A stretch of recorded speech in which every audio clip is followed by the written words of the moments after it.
একটা ছেলের জীবনে সবচেয়ে চ্যালেঞ্জিং অধ্যায় শুরু হয় বিবাহের পর, যখন তাকে একই সাথে একজন সন্তানের দায়িত্ব আর একজন স্বামীর কর্তব্য পালন করতে হয়।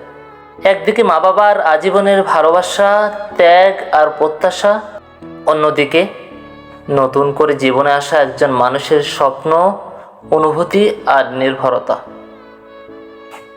ছেলেটা তখন মাঝখানে দাঁড়িয়ে থাকে নীরবে, কারো মন ভাঙতে চায় না,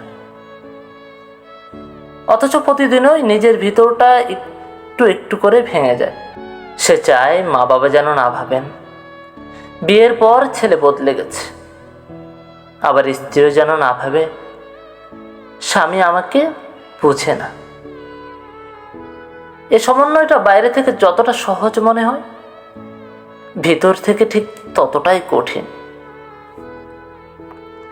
কারণ একটি ছেলেকে তখন প্রতিনিয়তই নিজের আবেগ, রাগ, কষ্ট আর ক্লান্তিকে চাপা দিয়ে দুই দিকের সম্পর্কগুলো বাঁচিয়ে রাখতে হয়।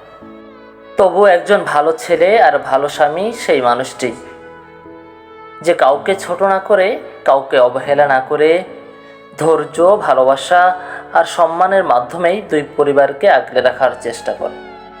কারণ সংসার শুধু ভালোবাসাই টিকে না, সংসার টিকে বোঝাপড়া, ত্যাগ আর নীরব সহ্যের উপর।